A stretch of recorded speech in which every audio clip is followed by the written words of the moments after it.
आज इस वीडियो में लेके आया हूं दक्षिण पश्चिमी रेलवे साउथ वेस्टर्न रेलवे, दक्षिणी पश्चिमी रेलवे साउथ वेस्टर्न रेलवे का मैसूर डिवीजन मैसूर में स्टेशन मास्टर के पद पर चयन हेतु जो 7 जुलाई 2021 को जो पेपर हुआ था उसका हल। इस वीडियो में मैसूर डिवीजन दक्षिणी पश्चिमी रेलवे साउथ वेस्टर्न रेलवे के मैसूर डिवीजन के स्टेशन मास्टर के पद पर चयन हेतु जो पेपर लगा था 7 जुलाई 2021 को, उसका हल लेके आ रहा हूं। ठीक है, इससे पिछले वीडियो में बहुत सारे पेपर मैंने हल करवा रखे हैं, उनका लिंक आप डिस्क्रिप्शन में दे रखा है, उधर से आप जरूर देखें। और इस पेपर में 110 प्रश्न है, जिसमें से 100 प्रश्न करना अनिवार्य है, 10 प्रश्न आपके एक्स्ट्रा में दिए गए हैं। आपको कम से कम इसमें 100 प्रश्न हल करने हैं और 100 अंकों का यह पेपर है और 110 क्वेश्चन इसमें दिए गए हैं। देखेंगे 1 नंबर का जो क्वेश्चन है, इसका पहला क्वेश्चन वो देखें। पहला क्वेश्चन है इसका CRS से संबंधित है। CRS खालिस्तान दे रखा है, किससे संबंधित है? CRS का फुल फॉर्म आपको मैं बता देता हूं, commissioner of railway safety. Commissioner of railway safety किससे संबंधित है? इसका विभाग कौन सा है? ए में दे रखा है रेल मंत्रालय, बी में दे रखा है नागरिक उड्डयन मंत्रालय, सी में दे रखा है गृह मंत्रालय और डी में दे रखा है कोई नहीं। इसका आंसर होगा बी, नागरिक उड्डयन मंत्रालय। CRS है वो कमिश्नर ऑफ रेलवे सेफ्टी होता है, उसका full form commissioner of railway safety होता है और ये नागरिक उड्डयन मंत्रालय का कर्मचारी होता है। रेलवे सुरक्षा आयुक्त भारत में पूरे 9 रेलवे सुरक्षा आयुक्त हैं। CRS हिंदुस्तान में केवल 9 CRS बैठते हैं। हिंदुस्तान में कितने CRS है? कुल 9 CRS हैं। CRS रेलवे सुरक्षा आयुक्त के हिसाब से हिंदुस्तान को कुल 9 भागों में डिवाइड किया गया है और CRS का full form commissioner of railway safety होता है और यह नागरिक उड्डयन मंत्रालय का कर्मचारी होता है। ठीक है, दूसरा क्वेश्चन देखेंगे। दूसरा क्वेश्चन है दक्षिणी पश्चिमी रेलवे के उन स्टेशनों को जहां नए बिछाए गए ट्रैक पर यात्री ट्रेनों को चलाया जाता है। दक्षिणी पश्चिमी रेलवे के उन स्टेशनों को जहां नए बिछाए गए ट्रैक पर यात्री ट्रेनों को चलाया जाता है द्वारा स्वीकृत होना चाहिए। CRS, CSO, सीनियर DSO और DRM, चारों में से किसके द्वारा? देखो CRS का फुल फॉर्म आपको पता है ही, chief commissioner of railway safety. CRS का commissioner of railway safety, CSO का chief safety officer, senior DSO का सीनियर डिवीजन सेफ्टी ऑफिसर और DRM का डिवीजन रेलवे मैनेजर। ठीक है, अब किसके द्वारा नए ट्रैक को स्वीकृति किसके द्वारा दी जाती है जहां यात्री ट्रेनों को चलाया जाता है? इसका आंसर रहेगा ए, CRS के द्वारा। आंसर रहेगा इसका ए, CRS के द्वारा। देखो मैं आपको CRS का जो पूर्णतया जो पूरा काम है वो काम एक बार बता देता हूं, क्या काम होता है CRS का। CRS का होता है, CRS एक रेल संरक्षा आयोग है जो नागर विमानन मंत्रालय द्वारा भारत सरकार के प्रशासनिक नियंत्रण के अधीन कार्यरत है। CRS यानी रेल संरक्षा आयोग जो नागर विमानन मंत्रालय तथा भारत सरकार के प्रशासनिक नियंत्रण के अधीन कार्यरत है, जो रेल प्रचालन की सुरक्षा से संबंधित मुद्दों पर कार्य करता है। ये CRS है, ये किस पर कार्य करता है?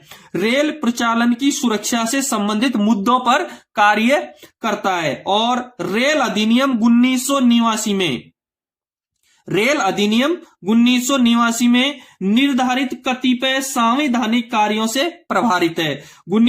रेल अधिनियम 1989 में निर्धारित कतिपय सांविधिक कार्यों से प्रभावित है, जो कार्य निरीक्षणीय, जांच तथा सलाहकार प्रकृति के हैं। जो कौन से कार्य? CRS के कार्य कौन से हैं? निरीक्षणीय, जांच तथा सलाहकार प्रकृति के हैं। आयोग का, रेल संरक्षा आयोग का, CRS रेल संरक्षा आयोग का कमिश्नर ऑफ रेलवे सेफ्टी का सर्वाधिक महत्वपूर्ण दायित्व यह सुनिश्चित करना है। इस आयोग का सर्वाधिक महत्वपूर्ण दायित्व यह सुनिश्चित करना है कि यात्री यातायात के लिए, आ गया ना बात, नए बिछाए ट्रैक पर यात्री ट्रेनों को, यात्री यातायात के लिए आरंभ होने वाली कोई नई लाइन यात्री यातायात के वहन के हर दृष्टिकोण से सुरक्षित है। सीआरएस ये देखेगा कि ये जो यात्री यातायात के लिए जो आरंभ होने वाली कोई नई लाइन है वो यात्री यातायात के वहन के हर दृष्टिकोण से सुरक्षित है। इसके अलावा आमान परिवर्तन, कौन कौन से कार्य हैं सीआरएस के? आमान परिवर्तन, लाइन दोहरीकरण तथा मौजूदा लाइनों का विद्युतीकरण पर भी लागू है। देखो, आमान परिवर्तन, लाइन का दोहरीकरण और लाइनों का विद्युतीकरण पर लागू है। दूसरा, रेल संरक्षा आयोग गंभीर रेल दुर्घटनाओं की जांच भी करता है। रेल संरक्षा आयोग गंभीर दुर्घटनाओं की जांच भी करता है तथा सुरक्षा में सुधार के लिए सिफारिश भी करता है।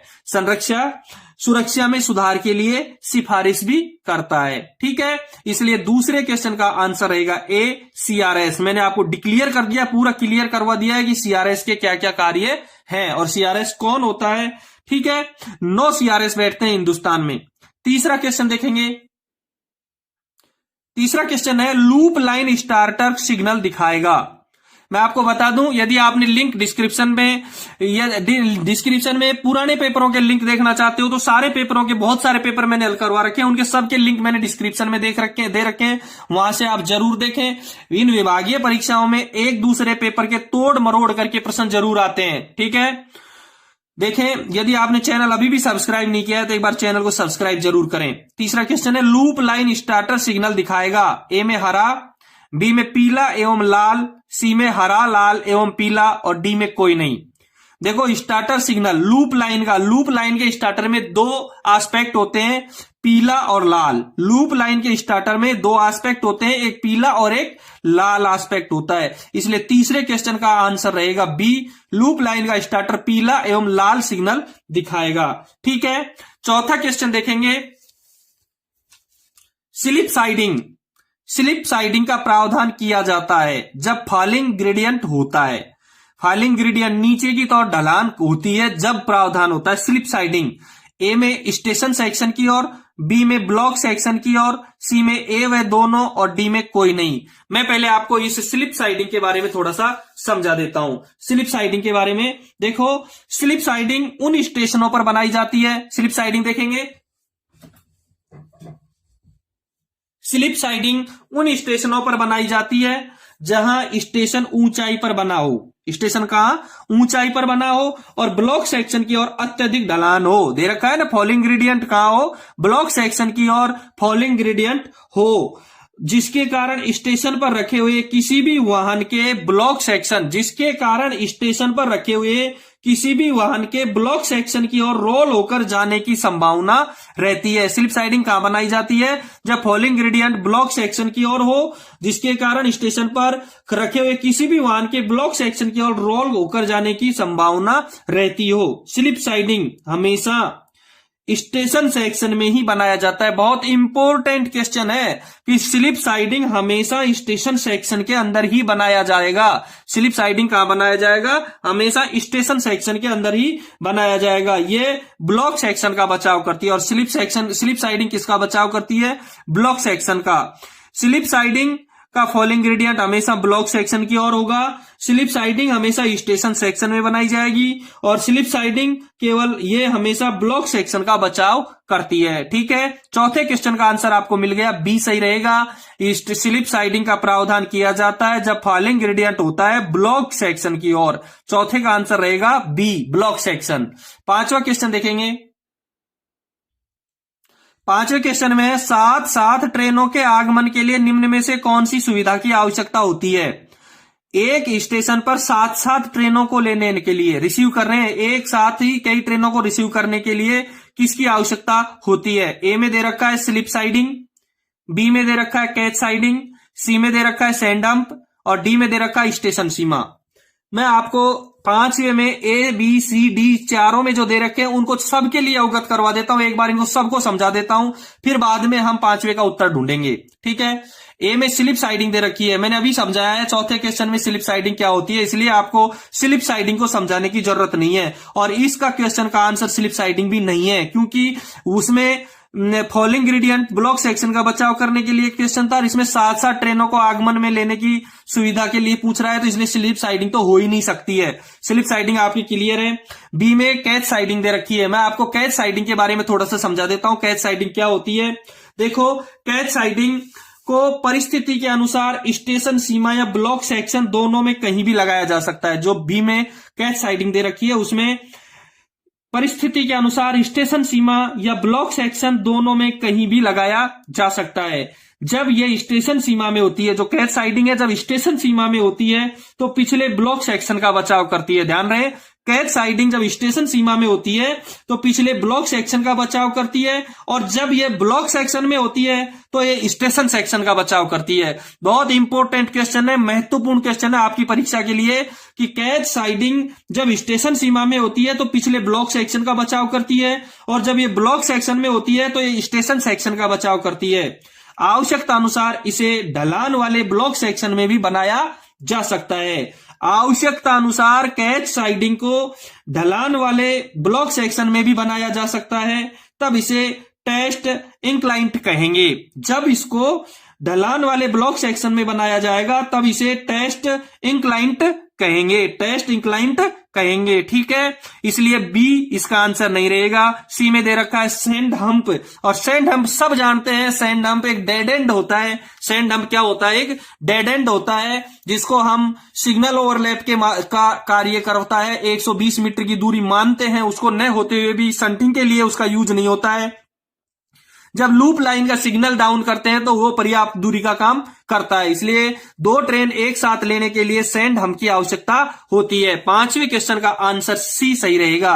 पांचवें क्वेश्चन का आंसर रहेगा सी। डी में स्टेशन सीमा दे रखी है। डी में स्टेशन सीमा दे रखी है। मैं आपको स्टेशन सीमा थोड़ा क्लियर करवा देता हूं कि स्टेशन सीमा का अर्थ रेलवे लाइन के उस भाग से है। स्टेशन सीमा जो डी में दे रखी है पांचवें क्वेश्चन के, स्टेशन सीमा का अर्थ रेलवे लाइन के उस भाग से है जो स्टेशन मास्टर के नियंत्रण में रहता है। स्टेशन सीमा का अर्थ रेलवे लाइन के उस भाग से है जो स्टेशन मास्टर के नियंत्रण में रहता है तथा स्टेशन के दोनों ओर के सबसे बाहरी सिग्नलों के बीच स्थित होता है।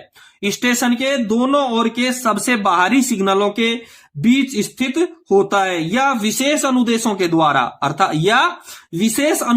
द्वारा निर्धारित किया गया हो। कहा? या तो आपको दोनों ओर के बाहरी सिग्नलों के बीच स्थित होती है या विशेष अनुदेशों के द्वारा निर्धारित किया गया हो। दूसरी चीज मैं बता दूं कि डबल लाइन के स्टेशन पर ये प्रत्येक लाइन पर सबसे बाहरी सिग्नलों के बीच स्थित होगा। डबल लाइन के स्टेशन पर स्टेशन सीमा प्रत्येक लाइन पर सबसे बाहरी सिग्नलों के बीच स्थित होगा, ठीक है। पांचवें क्वेश्चन का आंसर सी सही रहेगा, सैंड हम्प। दो ट्रेन एक साथ लेने के लिए सैंड हम्प का होना बहुत जरूरी है, ठीक है। छठा क्वेश्चन देखेंगे। छठे क्वेश्चन में है कि मेन लाइनों के स्टेशनों पर प्रदान किए गए मानक IIR इंटरलॉकिंग पर ट्रेन की अधिकतम मंजूर गति है। IIR इंटरलॉकिंग पर ट्रेन की अधिकतम मंजूर गति क्या है? मैं आपको बता दूं कि स्टेशन पर इंटरलॉकिंग स्टैंडर्ड 4 प्रकार के लागू किए जा सकते हैं। स्टेशनों पर इंटरलॉकिंग के स्टैंडर्ड 4 प्रकार के लागू किए जा सकते हैं। Standard first, standard second, standard third और स्टैंडर्ड फोर्थ। ध्यान रहे, फर्स्ट स्टैंडर्ड की गति रहेगी 50 किलोमीटर प्रति घंटा, सेकंड स्टैंडर्ड की गति रहेगी 110 किलोमीटर प्रति घंटा, थर्ड स्टैंडर्ड की गति रहेगी 140 किलोमीटर प्रति घंटा और फोर्थ स्टैंडर्ड की गति रहेगी 160 किलोमीटर प्रति घंटा। तो IIR इंटरलॉकिंग का जो फोर्थ स्टैंडर्ड है, अंतिम स्टैंडर्ड है, अधिकतम स्टैंडर्ड है, वो फोर्थ रहेगा और उसकी गति अधिकतम रहेगी 160 किलोमीटर प्रति घंटा। इसलिए छठे क्वेश्चन का आंसर रहेगा बी, 160 किलोमीटर प्रति घंटा। क्योंकि चारों स्टैंडर्ड में फर्स्ट की गति 50 kmph, सेकंड की गति 110 kmph, थर्ड की गति 140 kmph और फोर्थ की गति 160 kmph। इसलिए छठे क्वेश्चन का आंसर रहेगा बी, 160 किलोमीटर प्रति आवर्स, ठीक है। सातवां क्वेश्चन देखें। अभी तक आपने चैनल सब्सक्राइब नहीं किया है तो एक बार चैनल को जरूर सब्सक्राइब कर दें। सातवां क्वेश्चन देखें। अवसर जहां कॉलिंग ऑन सिग्नल का प्रयोग किया जाता है, कॉलिंग ऑन सिग्नल का प्रयोग कहां किया जाता है, यह पूछ रहा है। 7वें क्वेश्चन में पूछ रहा है कि जहां कॉलिंग ऑन सिग्नल का प्रयोग किया जाता है वो स्थिति कौन कौन सी है। ए में दे रखा है कि जब बाधित लाइन पर ट्रेन प्राप्त करने के लिए ट्रेन अवरोध है, जिस लाइन पर अवरोध है उस पर यदि आप ट्रेन प्राप्त करना चाहते हैं, बिल्कुल सत्य है, अवरोधित लाइन पर ट्रेन प्राप्त करने के लिए कॉलिंग ऑन सिग्नल का प्रयोग किया जाता है। 7वें में ए आंसर सही रहेगा। बी में देखते हैं क्या है कि जब उपरोक्त सिग्नल बाधित हो, कोई सा भी सिग्नल जिसके नीचे कॉलिंग ऑन लगा हुआ है वो सिग्नल बाधित हो, खराब हो, बिल्कुल सत्य है, बी आंसर भी सही रहेगा कि कॉलिंग ऑन का सिग्नल का उपयोग वहां करते हैं जब उसके ऊपर लगा हुआ सिग्नल खराब हो, बाधित हो, वो उसका शर्तें पूरी कर रहा हो लेकिन वो ऑफ होने की स्थिति में नहीं हो। इसलिए 7वें क्वेश्चन का आंसर ए भी सही रहेगा और बी सही रहेगा। तीसरे में दे रखा है सी में ए और बी, बिल्कुल सही है। 7वें क्वेश्चन का आंसर सी रहेगा, ए और बी दोनों सही है। कॉलिंग ऑन सिग्नल का प्रयोग बाधित लाइन पर ट्रेन लेने के लिए किया जाएगा और उसके ऊपर लगे सिग्नल जब बाधित हो जब भी इसका प्रयोग किया जाएगा, इसलिए 7वें क्वेश्चन का आंसर सी सही रहेगा। डी में देखते हैं क्या लिख रखा है, नॉन सिग्नल लाइन पर प्राप्त करने के लिए, बिल्कुल गलत है। नॉन सिग्नल ऐसी लाइन जिस पर सिग्नल हो ही नहीं तो कॉलिंग ऑन का प्रयोग कैसे करेंगे, वहां तो कॉलिंग ऑन होगा ही नहीं। तो नॉन सिग्नल लाइन पर गाड़ी प्राप्त करने के लिए एक ऑथोरिटी होती है T510।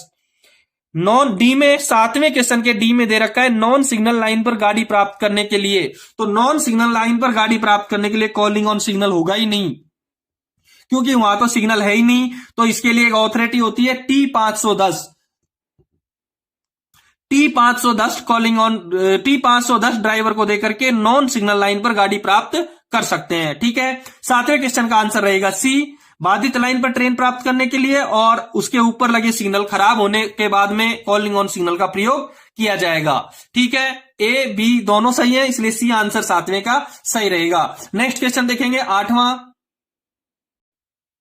8वें क्वेश्चन में है, आमतौर पर शंट सिग्नल को ऑफ किया जाता है तब गति सीमा निर्धारित होती है। सबको पता है, बिल्कुल नॉर्मल, इससे सरल सवाल आपके डिपार्टमेंटली परीक्षा में कोई आ ही नहीं सकता है कि शंटिंग के लिए सबसे अधिक स्पीड कितनी होती है। बिल्कुल सही है, 15 किलोमीटर प्रति घंटा। शंट सिग्नल को ऑफ किया जाता है तब गति सीमा निर्धारित होती है। शंटिंग करते समय सबसे अधिक गति 15 किलोमीटर प्रति घंटे की रफ्तार से होगी। शंटिंग के समय 15 kmph से अधिक गति नहीं हो सकती है, इसलिए 8वें क्वेश्चन का आंसर बी रहेगा। शंटिंग के समय शंट सिग्नल को ऑफ करते समय सबसे अधिक गति 15 किलोमीटर प्रति घंटा होगी, इससे ज्यादा गति निर्धारित नहीं हो सकती है, इसलिए 8वें क्वेश्चन का आंसर रहेगा बी, 15 किलोमीटर प्रति घंटा। ठीक है, 8वां क्वेश्चन का आंसर रहेगा बी। 9वां क्वेश्चन देखेंगे। 9वें क्वेश्चन में है कि पूर्ण आगमन का सिग्नल के बीच आदान प्रदान होगा। पूर्ण आगमन का सिग्नल, गाड़ी स्टेशन पर पूरी आ चुकी है, इसका सिग्नल किस किस के बीच में आदान प्रदान होगा। देखो, ए में दे रखा है स्टेशन मास्टर एवं गार्ड, बी में दे रखा है स्टेशन मास्टर एवं लोको पायलट, सी में दे रखा है लोको पायलट एवं गार्ड। 9वें क्वेश्चन में है पूर्ण आगमन सिग्नल, इसका आंसर रहेगा ए, स्टेशन मास्टर एवं गार्ड। अब मैं बता दूं कैसे। देखो, गार्ड ये सुनिश्चित करने के बाद कि गाड़ी पूरी आ चुकी है, वह फाउलिंग मार्क साफ करके खड़ी है, यह सुनिश्चित कौन करेगा? गार्ड करेगा। गार्ड ये सुनिश्चित करने के बाद कि गाड़ी पूरी आ चुकी है, वह फाउलिंग मार्क साफ करके खड़ी है, वह ट्रेन इंटैक्ट रजिस्टर में आगमन का समय लिखेगा, वह अपने हस्ताक्षर करेगा। यह सुनिश्चित करेगा कि गाड़ी पूरी आ चुकी है, फाउलिंग मार्क साफ है, तो ट्रेन इंटैक्ट रजिस्टर जिसका नंबर होता है T1410, train intact register, train आगमन रजिस्टर जिसका नंबर होता है T1410, उसमें आगमन का समय लिखेगा, वह अपने हस्ताक्षर करेगा। ठीक है, इसके बाद गार्ड दिन में हरी झंडी व रात को हरी बत्ती 3 बार गोलाकार घुमाकर गाड़ी के पूर्ण आगमन का संकेत स्टेशन मास्टर को दिखाएगा। गार्ड क्या दिखाएगा? दिन में हरी झंडी व रात को हरी बत्ती 3 बार गोलाकार घुमाकर गाड़ी के पूर्ण आने का संकेत स्टेशन मास्टर को दिखाएगा। इसलिए पूर्ण गाड़ी आगमन का सिग्नल स्टेशन मास्टर और गार्ड दोनों के बीच में आदान प्रदान होता है। 9वें का आंसर रहेगा ए। 9वें क्वेश्चन का आंसर रहेगा ए। क्वेश्चन नंबर 10वां देखेंगे। Block section limit board BSLB सुविधा प्रदान करने के लिए लगाया जाता है। शंटिंग, सिग्नलिंग, स्टेबलिंग और non. Block section limit board किसकी सुविधा प्रदान करने के लिए लगाया जाता है? ध्यान रहे, सिग्नलिंग की सुविधा प्रदान करने के लिए लगाया जाता है। शंटिंग की सुविधा प्रदान करने के लिए SLB होता है, शंटिंग लिमिट बोर्ड, और ब्लॉक सेक्शन लिमिट बोर्ड होता है सिग्नलिंग की सुविधा प्रदान करने के लिए। तो 10वें क्वेश्चन का आंसर रहेगा B। और मैं आपको थोड़ा सा स्क्रीनशॉट के माध्यम से बता देता हूं, एक बार आप स्क्रीन पर देखें। आपको स्क्रीन पर दिखाई दे रहा है कि BSLB एक आयताकार बोर्ड ही होता है। आपको चित्र में दिख रहा है BSLB का एक बोर्ड है जो आयताकार बोर्ड होता है, जिसके बीच में क्रॉस का निशान होता है। ठीक है, ये पीले रंग का होता है। आपको स्क्रीनशॉट के माध्यम से देख रहे हो कि BSLB एक आयताकार बोर्ड है, जैसा आप देख रहे हैं। इसके नीचे के भाग में ब्लॉक सेक्शन लिमिट बोर्ड शब्द लिखे हैं। जो BSLB आयताकार बोर्ड है, इसके नीचे के भाग में ब्लॉक सेक्शन लिमिट बोर्ड शब्द लिखे होते हैं। इस बोर्ड को उन B क्लास डबल लाइन, ध्यान रहे, अच्छी तरह सुन लो, कहां लगाया जाता है, क्या काम करता है, कैसे लगाया जाता है, बहुत इंपॉर्टेंट सवाल है, प्रत्येक परीक्षा में आते हैं SLB और BSLB। BSLB उन B क्लास डबल लाइन के स्टेशनों पर लगाया जाता है जहां बहुसंकेतीय सिग्नल लगे हों। BSLB उन B क्लास डबल लाइन के स्टेशनों पर लगाया जाता है जहां बहुसंकेतीय सिग्नल लगे हों। वह उस स्टेशन पर आने वाली गाड़ी के लिए पड़ने वाला पहला पॉइंट फेसिंग के बजाय ट्रेलिंग हो। उस स्टेशन पर आने वाली गाड़ी के लिए पड़ने वाला पहला पॉइंट फेसिंग के बजाय ट्रेलिंग हो, या होम सिग्नल से स्टार्टर सिग्नल के बीच कोई पॉइंट न हो।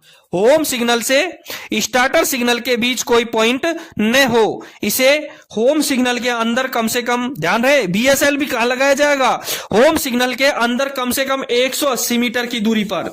BSLB होम सिग्नल के अंदर कम से कम 180 मीटर की दूरी पर लगाया जाएगा।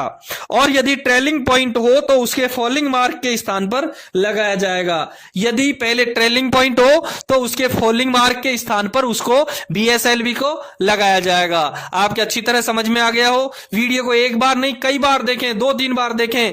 आप लिख लिख करके याद करें। यदि आपको PDF चाहिए तो मेरा लिंक डिस्क्रिप्शन में आपको टेलीग्राम का लिंक दे रखा है। टेलीग्राम चैनल पे मैं एक से एक पेपर की वीडियो PDF भेजता रहता हूं। यदि आपके डिवीजन में कोई नए पेपर हुए हैं तो उनका PDF मुझे टेलीग्राम करें। और अगला क्वेश्चन देखें। क्लियर हो गया आपका BSLB? 10वें क्वेश्चन का आंसर रहेगा B। 11वें क्वेश्चन देखें 11वें क्वेश्चन। 11वें क्वेश्चन में TMS in FOIS is the abbreviation of। TMS in FOIS, TMS का फुल फॉर्म क्या है जो FOIS में काम करता है? TMS का फुल फॉर्म पूछ रहा है जो FOIS में काम करता है। ठीक है, मतलब क्या है FOIS? पहले मैं आपको बता दूं TMS और FOIS। FOIS क्या है? देखो, FOIS का फुल जो फॉर्म होता है वो होता है freight operation information system. FOIS का जो फुल फॉर्म होता है वो होता है freight operation information system.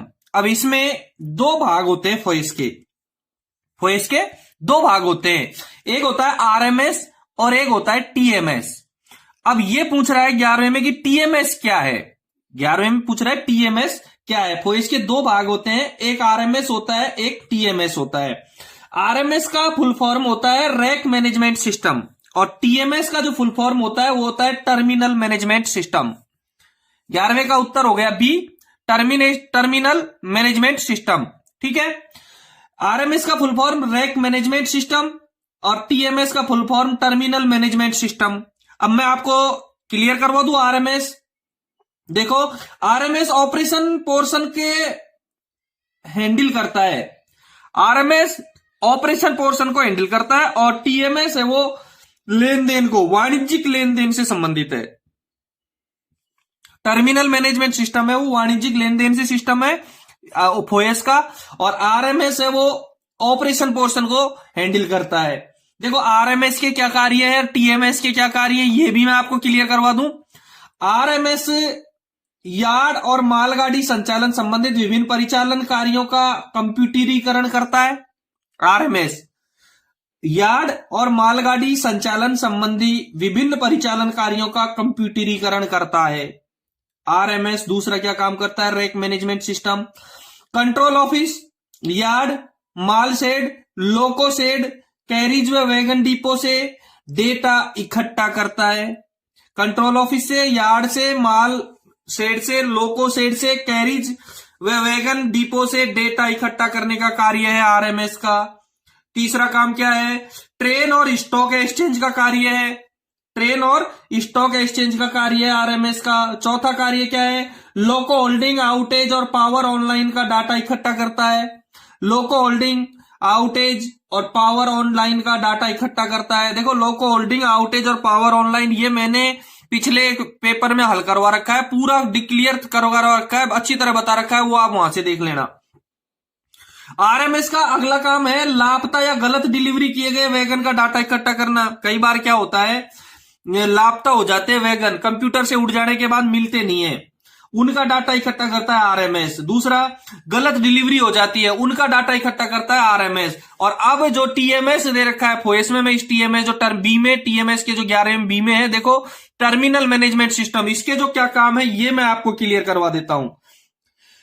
TMS का मेन काम है गुड्स शेड कार्य करने से संबंधित विभिन्न गतिविधियों के कंप्यूटरीकरण से संबंधित। टीएमएस गुड्स शेड कार्य करने से संबंधित जो विभिन्न गतिविधियां हैं उनका कंप्यूटरीकरण करता है। दूसरा, कंप्यूटरीकृत बुकिंग और खेप की डिलीवरी करना। टीएमएस जो टर्मिनल मैनेजमेंट सिस्टम है उसका दूसरा काम है कंप्यूटरीकृत बुकिंग और खेप की डिलीवरी करना। तीसरा, स्टेशन का लेखा। चौथा, बेहतर ग्राहक इंटरफेस का कार्य। चौथा जो टीएमएस का कार्य है वो है बेहतर ग्राहक इंटरफेस का कार्य। और पांचवा जो अंतिम काम है वो है ग्राहकों द्वारा रेलवे के खाते में जो माल ढुलाई और अन्य शुल्कों का ई भुगतान।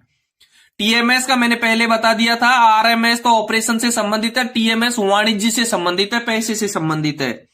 ठीक है, क्लियर हो गया आपका। आरएमएस टीएमएस फोएस के दो भाग होते हैं, एक आरएमएस होता है, एक टीएमएस होता है। आरएमएस रैक मैनेजमेंट सिस्टम होता है, टीएमएस टर्मिनल मैनेजमेंट सिस्टम होता है। आरएमएस ऑपरेशन से संबंधित है और टीएमएस लेखा जोखा से संबंधित है। ठीक है, 12वां क्वेश्चन देखेंगे। 12वें क्वेश्चन में है स्टेशन से यात्री ले जाने वाली ट्रेन को उससे पहले नहीं चलाया जाना चाहिए। खालिस्तान, इसमें डब्ल्यूटीटी डिपार्चर टाइम, डब्ल्यूटीटी का departure time, advertise time, no restriction और नॉन। ए में दे रखा है कि डब्ल्यूटीटी में जो डिपार्चर टाइम दे रखा है उससे पहले नहीं चलाएं, या एडवर्टाइज टाइम से, एडवर्टाइज टाइम यानी विज्ञापित समय, एडवर्टाइज यानी विज्ञापित समय। डब्ल्यूटीटी के प्रस्थान समय का कोई मतलब नहीं है। यदि स्टेशन से जो यात्री गाड़ी है उसका एडवर्टाइज टाइम क्या है, विज्ञापित समय क्या है, पब्लिक टाइम टेबल में जो समय दे रखा है उससे पहले नहीं चलनी चाहिए। 12वें क्वेश्चन का आंसर रहेगा बी। ठीक है, 13वां क्वेश्चन देखेंगे। 13वें क्वेश्चन है स्थायी गति प्रतिबंध को खालिस्तान में अधिसूचित किया जाना चाहिए। स्थायी गति प्रतिबंध, गति प्रतिबंध दो प्रकार के होते हैं। गति प्रतिबंध दो प्रकार के होते हैं। एक होता है पीएसआर, परमानेंट स्पीड रेस्ट्रिक्शन, स्थायी गति प्रतिबंध। एक होता है पीएसआर, टीएसआर, टेम्परेरी गति स्पीड रेस्ट्रिक्शन, यानी अस्थायी गति प्रतिबंध। स्थायी गति प्रतिबंध, स्थायी गति प्रतिबंध डब्ल्यूटीटी में होते हैं और अस्थायी गति प्रतिबंध T409 के द्वारा, PWISS के द्वारा लगाए जाते हैं। ठीक है, 13वें क्वेश्चन में पहले में GNSR है, BWM ब्लॉक वर्किंग मैनुअल और WTT और ऑपरेशन मैनुअल। इसका स्थायी गति प्रतिबंध का जो उल्लेख होता है वो WTT में होता है। वर्किंग टाइम टेबल में स्थायी गति प्रतिबंध का जो अधिसूचित जो किया जाता है वो होता है WTT में। 13वें क्वेश्चन का आंसर रहेगा सी। ठीक है, 14वां क्वेश्चन देखेंगे। 14वें क्वेश्चन में है पैसेंजर कैरिंग ट्रेन, पैसेंजरों को, यात्रियों को ले जाने वाली गाड़ी के लिए प्रारंभिक स्टेशन पर ब्रेक पावर प्रमाण पत्र बीपीसी होना चाहिए। कितना ब्रेक पावर होना चाहिए? 100%। यदि पैसेंजर को ले जाने वाली गाड़ी है और वो प्रारंभिक स्टेशन पे चलती है तो उसका प्रारंभिक स्टेशन पे बीपीसी ब्रेक पावर पूरा 100% होना चाहिए। कितना? 100%। 14वें क्वेश्चन का आंसर रहेगा ए, 100%। ठीक है। 15वां क्वेश्चन देखेंगे। गार्ड को स्टेशन मास्टर के आदेशों के तहत खालिस्तान चाहिए। कहां रहना चाहिए? गार्ड को स्टेशन मास्टर के आदेशों के तहत रहना चाहिए with in station platform, station के प्लेटफॉर्म पर, बिटवीन टू स्टेशन, दो स्टेशनों के बीच में, with in station limit, station limit में, या ऑल। 15वें का आंसर रहेगा सी, स्टेशन लिमिट के अंदर।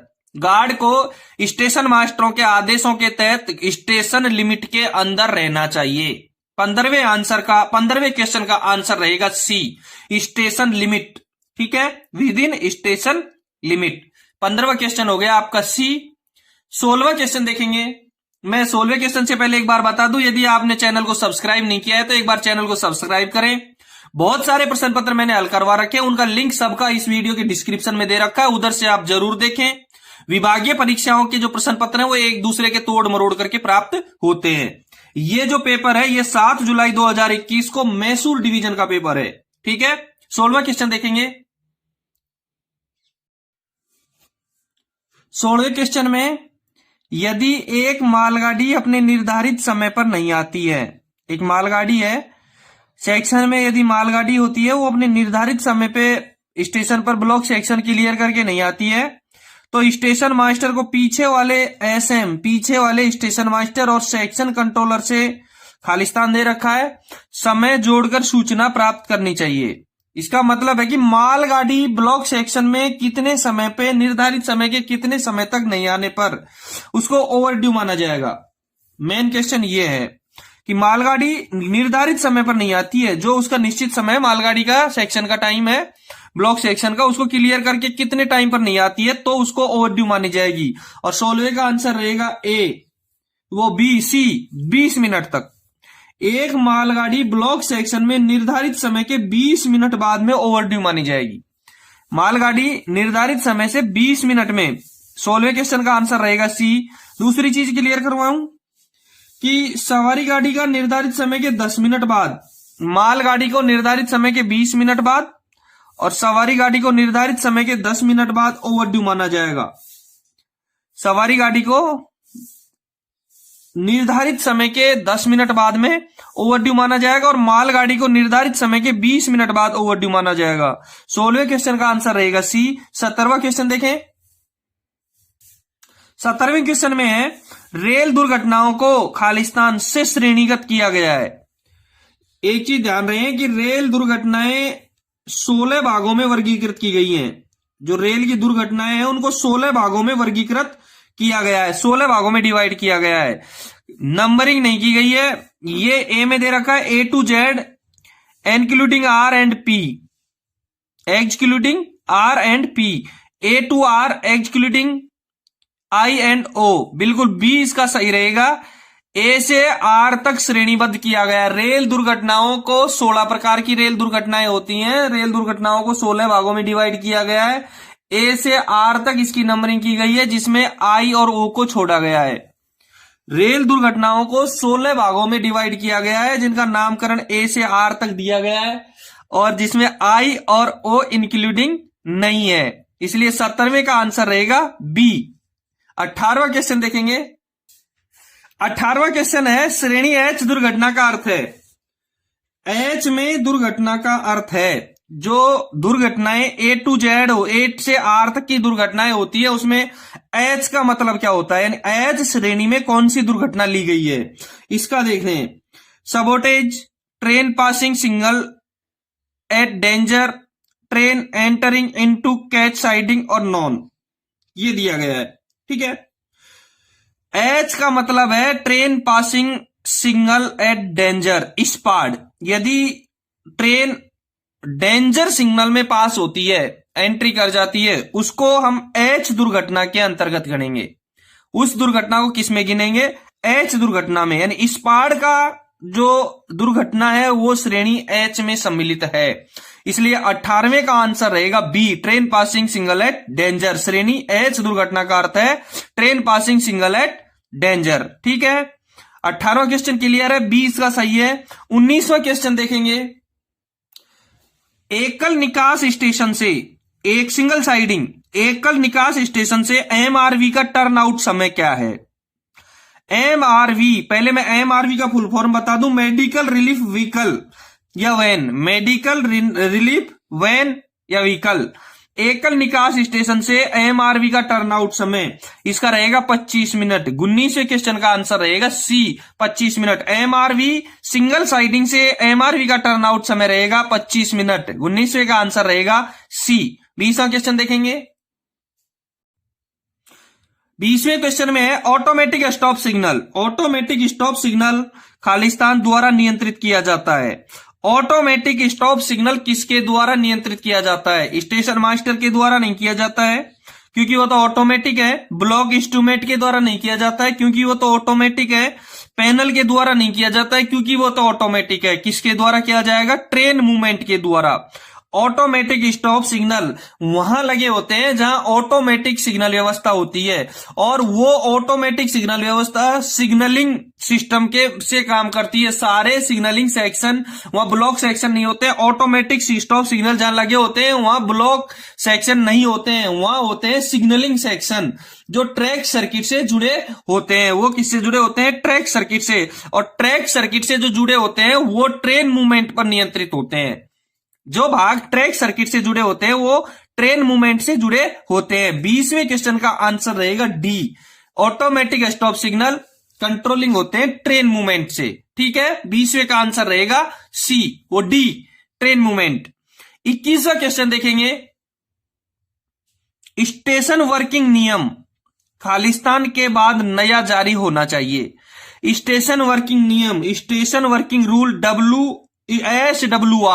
एसडब्ल्यूआर कब नया जारी होता है? 3 वर्ष में, 3 करेक्शन स्लिप या 3 वर्ष, 5 वर्ष, 5 करेक्शन स्लिप या 5 वर्ष। बिल्कुल इसका डी आंसर सही रहेगा। स्टेशन वर्किंग नियम एसडब्ल्यूआर 5 करेक्शन स्लिप या 5 वर्ष के बाद में चेंज किया जाता है। स्टेशन वर्किंग नियम 5 करेक्शन स्लिप या 5 वर्ष के बाद बदल दिया जाता है। 21वें क्वेश्चन का आंसर रहेगा डी। स्टेशन वर्किंग नियम कब नया जारी होगा? डी सही रहेगा, 5 करेक्शन स्लिप या 5 वर्ष के बाद। ठीक है, ये पेपर स्टेशन मास्टर का पेपर है जो 7 जुलाई 2021 को दक्षिणी पश्चिम रेलवे एसडब्ल्यूआर के मैसूर डिवीजन में लिया गया था। ठीक है, 22वां क्वेश्चन देखेंगे। 22वां क्वेश्चन देखेंगे। यदि संपत्ति का नुकसान खालिस्तान रुपए से अधिक होता है तो दुर्घटना को गंभीर माना जाएगा। क्वेश्चन है कि गंभीर दुर्घटना किसे मानी जाएगी? अब मैं आपको क्लियर करवा दूं। गंभीर दुर्घटना, देखो, किसी यात्री की दुर्घटना जिससे जीवन की हानि हुई हो, किसी यात्री गाड़ी की दुर्घटना जिससे जीवन की हानि हुई हो, अथवा गाड़ी के यात्री अथवा यात्रियों, एक यात्री या बहुवचन है यात्रियों, अथवा गाड़ी के यात्री अथवा यात्रियों को गंभीर चोट लगी हो, अथवा रेलवे संपत्ति को रुपए 2 करोड़ से अधिक की हानि हुई हो, 2 करोड़ से अधिक की हानि हुई हो, और अन्य दुर्घटना जिसकी मुख्य रेल संरक्षा आयुक्त अथवा रेल संरक्षा आयुक्त सीआरएस द्वारा जांच कराना अपेक्षित हो, गंभीर दुर्घटना मानी जाएगी। क्लियर है? इसमें ए में 1 लाख दे रखा है, बी में 10 लाख दे रखा है, सी में 1 लाख करोड़, डी में 2 करोड़। क्लियर है कि 2 करोड़ से अधिक की यदि किसी दुर्घटना में हानि हुई है तो उसको गंभीर दुर्घटना माना जाएगा। जिसकी जांच या रेल संरक्षा आयुक्त सीआरएस द्वारा जिसकी जांच कराना अपेक्षित हो उसको गंभीर दुर्घटना माना जाएगा। दोबारा मैं बता दूं आपको कि यात्री गाड़ी की दुर्घटना जिससे जीवन की हानि हुई हो, अथवा गाड़ी के यात्री अथवा यात्रियों को गंभीर चोट लगी हो, अथवा रेलवे संपत्ति को 2 करोड़ से अधिक की हानि हुई हो, और अन्य दुर्घटना जिसकी मुख्य रेल संरक्षा आयुक्त अथवा रेल संरक्षा आयुक्त सीआरएस द्वारा जांच कराना अपेक्षित हो, गंभीर दुर्घटना मानी जाएगी। तो 22वें क्वेश्चन का आंसर रहेगा डी, 2 करोड़ से अधिक की हानि हुई हो। ठीक है, अब इसमें जो दुर्घटनाएं शामिल नहीं होती है वो दुर्घटनाओं के बारे में मैं एक बार बता दूं। पेपर में ऐसे आता है, कई बार पैसे आ जाता है कि रेल कर्मचारी की संपात दुर्घटना क्या गंभीर दुर्घटना है, ऐसे क्वेश्चन आते हैं। तो कौन कौन सी दुर्घटनाएं गंभीर दुर्घटना नहीं मानी जाती है, मैं उनको क्लियर करवा देता हूं। अनाधिकृत रूप से लाइन पार करते समय जो अपनी स्वयं की लापरवाही के कारण कुचले जाते हैं अथवा घायल हो जाते हैं अथवा मारे जाते हैं, अथवा अपनी स्वयं की लापरवाही से कुचले जाने वाले या घायल होने वाले अथवा मारे जाने वाले व्यक्ति, ये गंभीर दुर्घटना में नहीं काउंट होते हैं। दूसरा, रेल कर्मचारी अथवा वैध पास या टिकट वाले व्यक्ति अथवा वे व्यक्ति जो यात्री गाड़ी के चल स्टॉक जैसे फुटबोर्ड अथवा छत अथवा बफर पर यात्रा करते समय मारे जाते हैं अथवा गंभीर रूप से घायल हो जाते हैं के मामले, परंतु इसमें सवारी डिब्बों के बीच, गलियारों के भीतर अथवा संपार अथवा रेल पथ पर अन्यत्र पैसेंजर गाड़ी द्वारा कुचले जाने वाले व्यक्ति शामिल नहीं है। तीसरी इसमें एक विशेषता शामिल की गई है कि संपार दुर्घटना जिसमें कोई यात्री अथवा कोई रेल कर्मचारी नहीं मरा हो। संपार दुर्घटना गेट की जिसमें कोई यात्री अथवा कोई रेल कर्मचारी नहीं मरा हो अथवा गंभीर चोट नहीं लगी हो, जब तक कि मुख्य रेल संरक्षा आयुक्त अथवा रेल संरक्षा आयुक्त यानी सीआरएस की राय न हो कि दुर्घटना की रेल संरक्षा आयुक्त जांच कराना अपेक्षित है, तब तक इसको गंभीर दुर्घटना नहीं माना जाएगा। शायद क्लियर हो गया आपकी गंभीर दुर्घटना। मैंने पिछले एक वीडियो में बता रखी है कि गंभीर दुर्घटनाओं में कौन कौन सी दुर्घटनाएं शामिल की जाती हैं। चलो आगे फिर कोई क्वेश्चन आएगा उसमें फिर क्लियर करवा देंगे कौन कौन सी शामिल होती हैं। ठीक है, 22वें का आंसर आपका डी रहेगा। यदि चैनल को आपने सब्सक्राइब नहीं किया है तो एक बार सब्सक्राइब जरूर करें। 23वां क्वेश्चन देखेंगे, किसके माध्यम से अस्थायी गति प्रतिबंध सूचित किया जाता है? अस्थायी गति प्रतिबंध स्पीड रेस्ट्रिक्शन दो प्रकार के होते हैं। एक परमानेंट स्पीड रेस्ट्रिक्शन होता है, पीएसआर कहते हैं जिसको, जो डब्ल्यूटीटी में दिया हुआ होता है। एक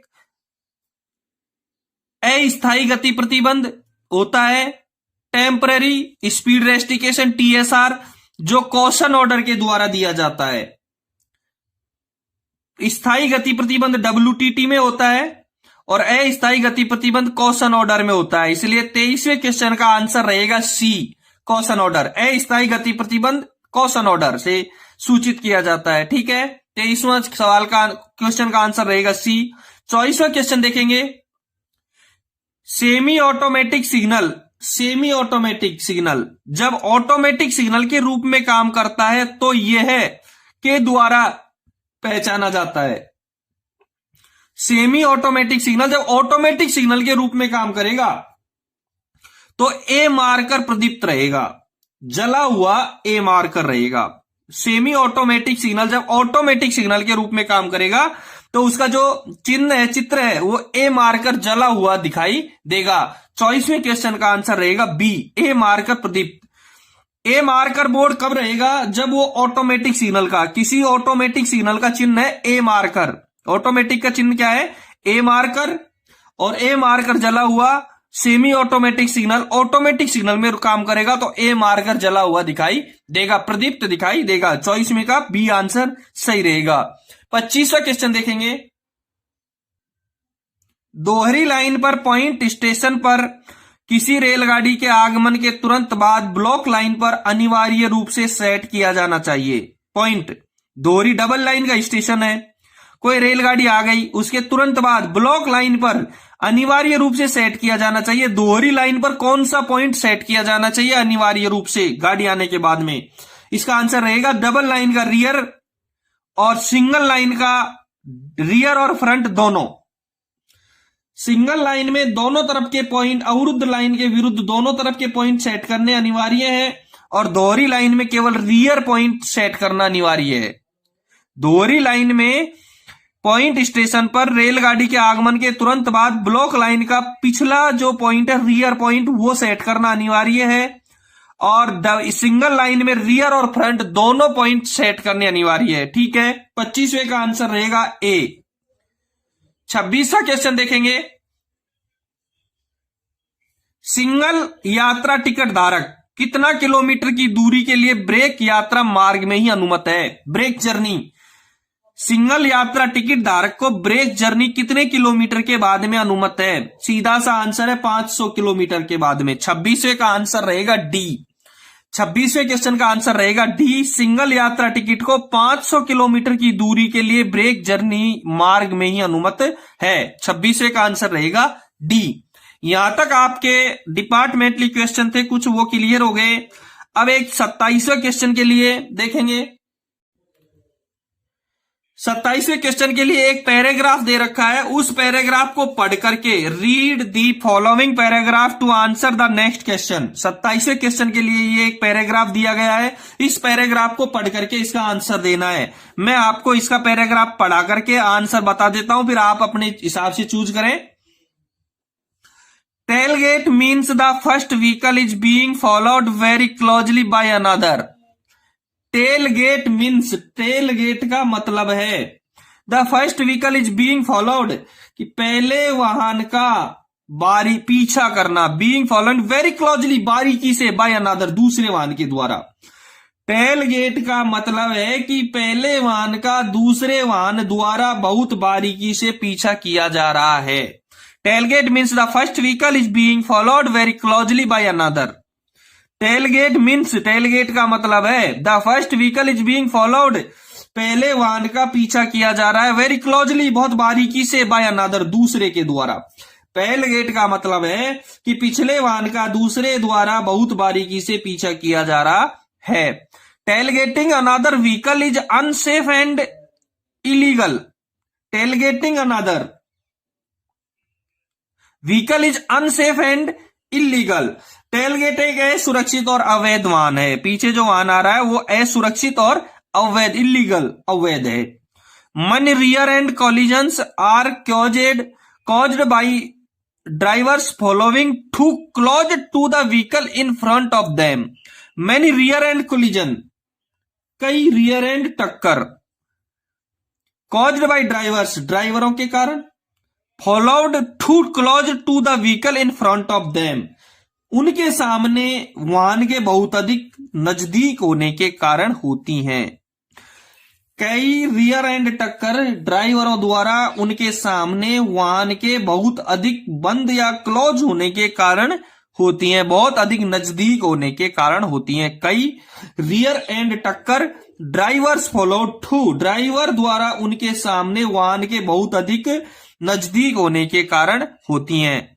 the rules state that a driver must keep sufficient distance from the vehicle in front in order to stop safely and avoid a collision. The rules state that, नियमों में कहा गया है कि a driver must keep sufficient distance, एक driver को उचित दूरी रखनी चाहिए, from the vehicle in front, सामने वाले वाहन से, in order to stop safely and avoid a collision, ताकि वह आराम से रुक सके और टक्कर से बचा सके।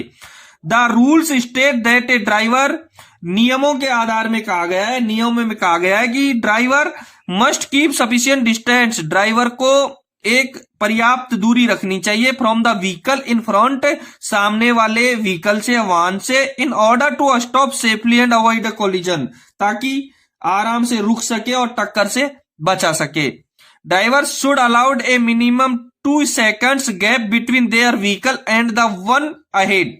Drivers should allow A minimum 2 second gap, ड्राइवरों को अपने वाहन के बीच में 2 सेकंड का अंतर रखना चाहिए, between their vehicle and the one ahead, खुद के वाहन के और सामने वाले वाहन के बीच में। Driver should allowed a minimum 2 second gap, ड्राइवरों को 2 सेकंड का गैप मेंशन करना चाहिए, अंतर रखना चाहिए, बिटवीन देयर व्हीकल, उनके वाहन और दूसरे वाहन के बीच में। देखो मैं बता दूं फिर से, टेलगेट का मतलब है कि वाहन का दूसरे वाहन द्वारा बहुत बारीकी से पीछा किया जा रहा है।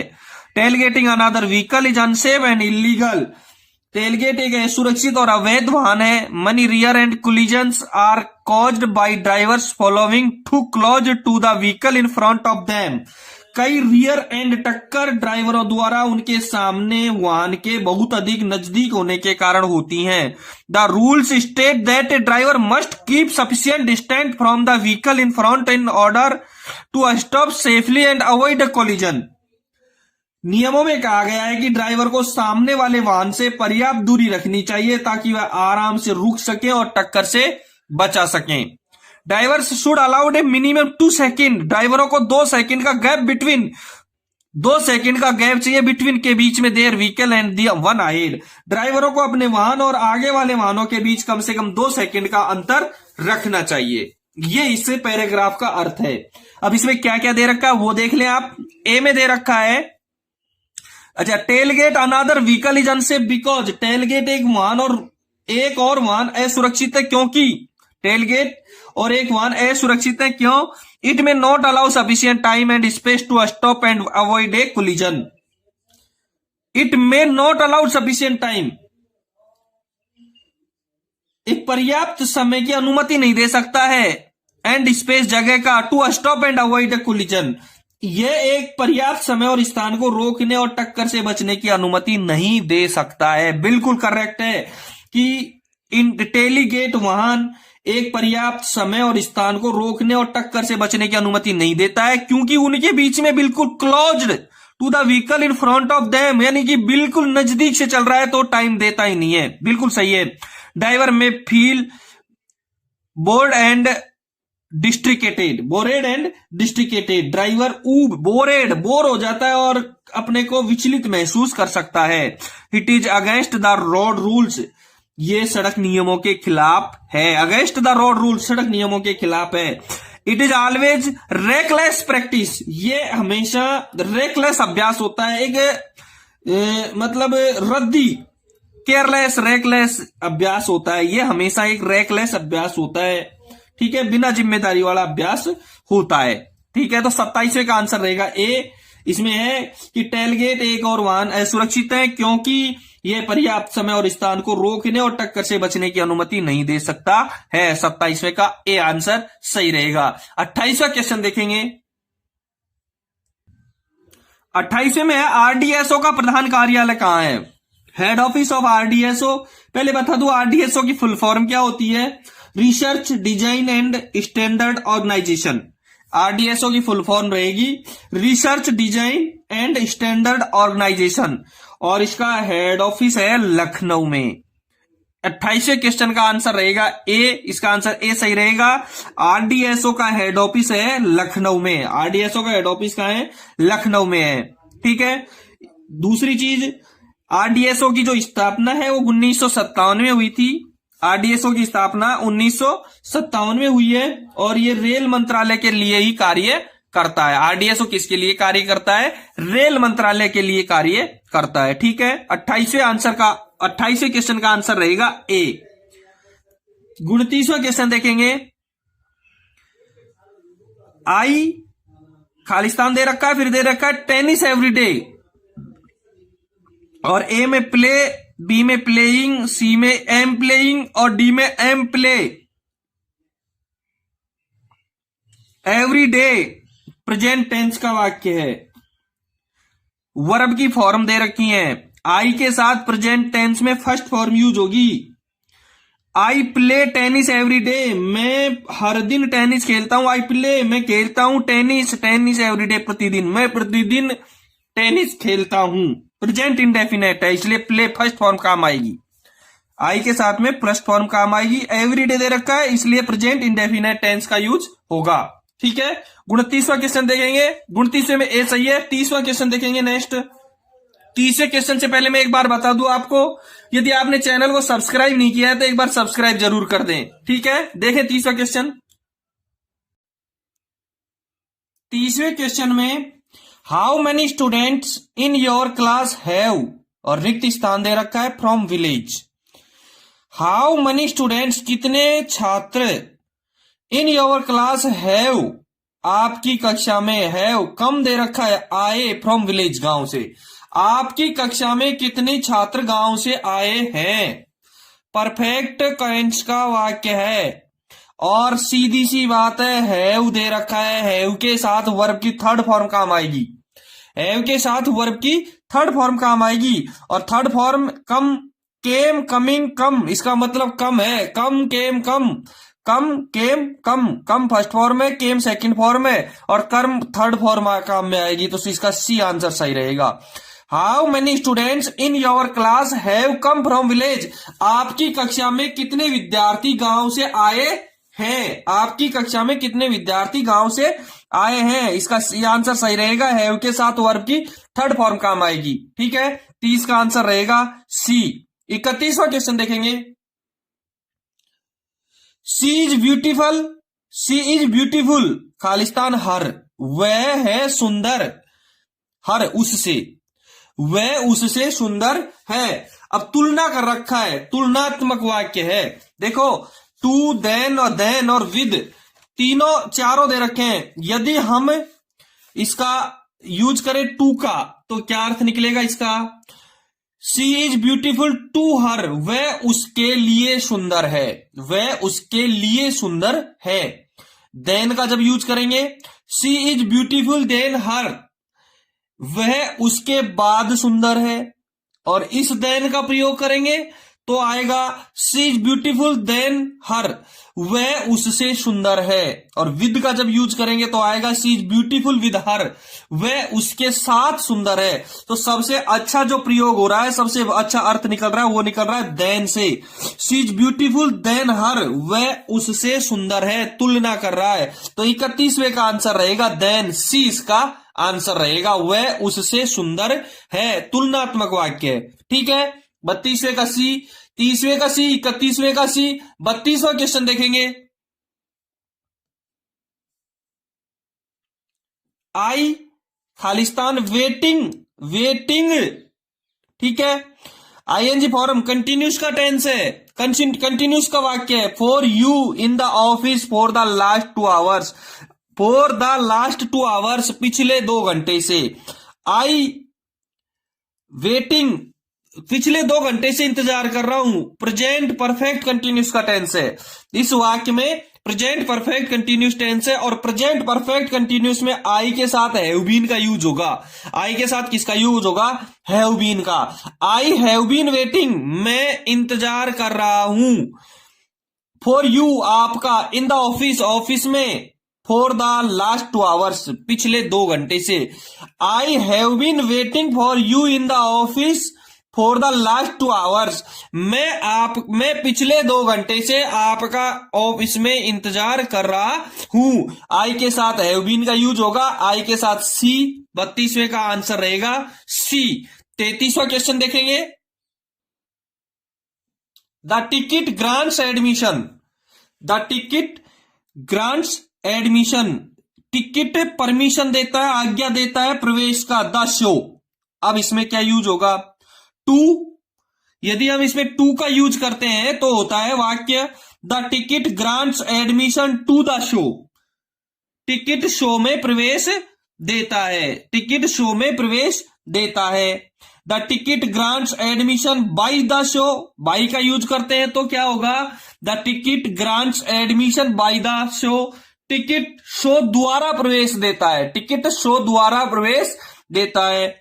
और इसमें विद का जब यूज करेंगे तो आएगा the ticket grants admission with the show, ticket show के साथ प्रवेश देता है, टिकट शो के साथ प्रवेश देता है। फ्रॉम का जब यूज करेंगे तो the ticket grants admission from the show, the ticket grants admission from the show, ticket show से प्रवेश देता है। तो सही अर्थ निकलता है, अच्छा अर्थ निकलता है, वो टू के यूज से निकलता है। The ticket grants admission to the show, ticket show में प्रवेश देता है, टिकट प्रवेश देता है किसमें, शो में। इसलिए 33वें का आंसर रहेगा 2A, इसका आंसर सही रहेगा। 34वां क्वेश्चन देखेंगे। अनलेस यू, खाली जगह hard, you will not pass, सीधा सा तरीका है। अनलेस यू, नहीं करेंगे आप, वर्क कार्य, हार्ड कठिन कार्य, जब तक आप कठिन कार्य नहीं करेंगे, यू विल नॉट पास, जब तक आप पास नहीं होंगे। वर्क, देखो विल दे रखा है, विल के प्रयोग से फ्यूचर टेंस दिख रहा है, ये वाक्य फ्यूचर टेंस का होगा, ये प्रेजेंट टेंस का होगा। जब तक आप मेहनत नहीं करेंगे, यू विल नॉट पास, तब पास नहीं होंगे, तब तक आप पास नहीं होंगे। विल के साथ वर्ब की फर्स्ट फॉर्म एस या एस नहीं लगेगा, तो अनलेस यू वर्क हार्ड, यदि आप जब तक आप मेहनत नहीं करेंगे, अनलेस यू वर्क हार्ड, जब तक आप मेहनत नहीं करेंगे, यू विल नॉट पास, तब तक पास नहीं होंगे। ठीक है, 34वें का आंसर रहेगा ए, वर्क का यूज होगा इसमें। 35वां क्वेश्चन देखेंगे, I have learned this lesson word, और खाली जगह फिर वर्ड। बहुत अच्छा वाक्य है। I have learned this lesson, I have learned this lesson, मैंने ये पाठ सीखा है। वर्ड फॉरवर्ड, फोर का यूज करेंगे तो आएगा शब्द से, वर्ड फॉरवर्ड शब्द से, और फ्रॉम का या यूज करेंगे तो आएगा I have learned this lesson word from word, शब्द से शब्द सीखा है। और बाई का यूज करेंगे तो I have learned this lesson word by word, शब्द बाय शब्द, शब्द दर शब्द। बिल्कुल सही है। 35वें का आंसर रहेगा सी, बाई का यूज करेंगे। मैंने I have learned this lesson, मैंने ये पाठ सीखा है, वर्ड बाय वर्ड, शब्द दर शब्द, शब्द दर शब्द ये पाठ सीखा है। विद का जब हम प्रयोग करेंगे, I have learned this lesson word with word, शब्द के साथ, कोई वाक्य नहीं बन रहा है। सबसे अच्छा बाई का प्रयोग रहेगा, I have learned this lesson word by word, मैंने ये लेसन सीखा है, मैंने ये पाठ सीखा है, वर्ड बाय वर्ड, शब्द दर शब्द ये वर्ड सीखा है, ये लेसन शब्द दर शब्द सीखा है। ठीक है, 35वें का आंसर रहेगा सी, 34वें का ए होगा, 35वें का C, by, word by word. 36वां क्वेश्चन देखेंगे, the synonyms of lucrative, synonyms, lucrative का सिनोनिम्स याद करना है, पर्यायवाची याद करना है लक्रेटिव। और लक्रेटिव का मतलब होता है लाभप्रद, लक्रेटिव का मतलब होता है लाभप्रद, लाभ देने वाला। ए में दे रखा है क्रेशियल, क्रेशियल का मतलब महत्वपूर्ण, फ्रेगिल, फ्रेगिल का मतलब कमजोर, फ्रेजिल, फ्रेजिल का मतलब होता है कमजोर, प्रॉफिटेबल लाभदायक, और डिसिसिव, डिसिजिव, डिसिजिव का मतलब निर्णायक, डिसिजिव का मतलब होता है निर्णायक। तो लक्रेटिव का लाभप्रद और प्रॉफिटेबल का लाभदायक, इसका सिनोनिम्स ये रहेगा, लक्रेटिव का प्रॉफिटेबल।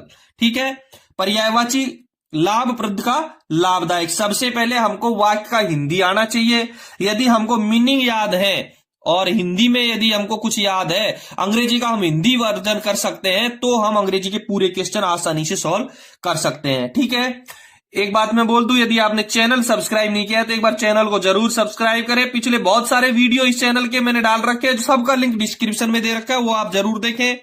यदि आपके डिवीजन में, आपकी रेलवे में कोई पेपर हुआ है गुड्स का, टीसी या स्टेशन मास्टर का, तो वो मेरे को आप, संट मास्टर का, वो मेरे को आप जरूर भेजें, मैं उसका हल इस चैनल पे जरूर डालूंगा। 37वां क्वेश्चन देखेंगे, the rising Khalistan of living is as hard on rural families as on city families. The rising amount, cost, expense और इंक्रीज, हम अमाउंट का यूज करके इसका अर्थ निकालने की कोशिश करते हैं। The rising amount of living is as hard on rural families as on city families. The rising amount, the rising amount बढ़ती मात्रा ऑफ लिविंग, रहने की, जीवन यापन करने की बढ़ती मात्रा, ऑन रूरल ग्रामीण फैमिलीज परिवारों में, एज ऑन सिटी फैमिलीज, जीवन यापन करने की बढ़ती मात्रा ग्रामीण परिवारों पर उतनी ही कठिन है जितनी ऑन सिटी फैमिलीज शहरी परिवारों पर है। ग्रामीण परिवारों पर जीवन यापन करने की बढ़ती मात्रा ग्रामीण परिवारों पर उतना ही कठिन है जितना शहर के परिवारों पर। ये तो अमाउंट से होता है, मात्रा का। कॉस्ट, अब कॉस्ट का लेते हैं, लागत। द राइजिंग कॉस्ट, बिल्कुल सेट बैठ रहा है, द राइजिंग कॉस्ट, बढ़ती कॉस्ट, बढ़ती दर, बढ़ती लागत, रहने की, living, the rising cost of living, रहने की बढ़ती लागत, इज एज हार्ड ऑन, कठिन है, ऑन रूरल फैमिलीज, ग्रामीण परिवारों पर, एज ऑन सिटी फैमिलीज, जितना शहर के परिवारों पर है। इसलिए 37वें का आंसर रहेगा कॉस्ट, 37वें का आंसर रहेगा cost. The rising cost of living, रहने की बढ़ती लागत, इज एज हार्ड, इतनी कठिन है, ऑन रूरल फैमिलीज, ग्रामीण परिवारों पर, एज ऑन सिटी फैमिलीज, जितनी की शहरी परिवारों पर है। ठीक है। एक्सपेंस यदि यूज करेंगे तो the rising expense of living is as hard, तो रहने का बढ़ता खर्च, ये भी सही नहीं बैठता है। इंक्रीज, रहन सहन की बढ़ती हुई वृद्धि, ये तो बिल्कुल ही सेट नहीं बैठता है। तो द राइजिंग कॉस्ट, इसका आंसर रहेगा बी, कॉस्ट सही रहेगा। The rising cost of living, रहने की बढ़ती लागत, इज एज हार्ड, इतनी कठिन है, ऑन रूरल फैमिलीज, ग्रामीण परिवारों पर, एज ऑन सिटी फैमिलीज, जितना कि शहरी परिवारों पर है। 37वें का आंसर रहेगा बी, कॉस्ट सही रहेगा। 38वां क्वेश्चन देखेंगे। We did not Khalistan the programme to be such a huge success, except, expect, except, except और एक्सपेक्ट और एसेस, बिल्कुल सही है। वी डिड नॉट एक्सपेक्ट, हमें उम्मीद नहीं थी, द प्रोग्राम, कार्यक्रम, to be such a huge success, कि इतनी सफलता। हम we did not expect the programme, हमें कार्यक्रम की इतनी उम्मीद नहीं थी, to be such a huge success, सफलता की, हमें कार्यक्रम के इतनी बड़ी सफलता की उम्मीद नहीं थी। हक सक्सेस, इतनी बड़ी सफलता की उम्मीद नहीं थी। 38वें का आंसर रहेगा C, expect.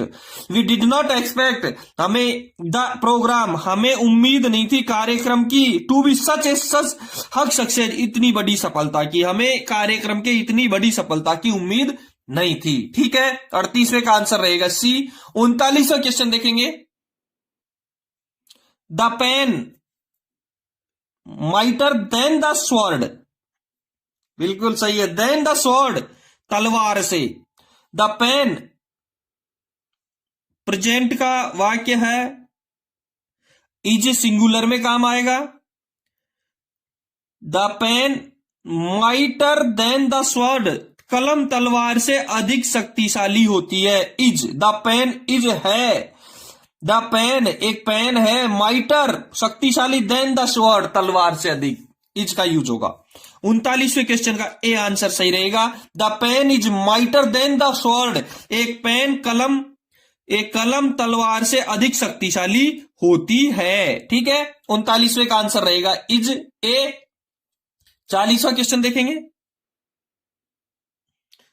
My dad decided to take, मेरे पिताजी ने तय किया है, लेना, I, mine, me, myself and my sister to the market, बाजार में ले जाने का। मेरे पिताजी ने मुझे और मेरी बहन को बाजार ले जाने का फैसला किया है। मुझे का अंग्रेजी मी, सी आंसर सही रहेगा। My dad decided to take me, मेरे पिताजी ने मुझे ले जाने का फैसला किया, एंड माई सिस्टर, मेरी बहन को, टू द मार्केट, बाजार में। My dad decided to take me and my sister to take market, मेरे पिताजी ने मुझे और मेरी बहन को बाजार ले जाने का फैसला किया है। 40वें का सी सही रहेगा, मी आंसर इसका सही रहेगा। दोस्तों, ये था मैसूर डिवीजन का 7 जुलाई 2021 को जो पेपर लगा था स्टेशन मास्टर का, दक्षिणी पश्चिम रेलवे, साउथ वेस्टर्न रेलवे का, उसका पेपर का पहला भाग 1 से लेकर के 40 तक इस वीडियो में मैंने हल करवा दिए।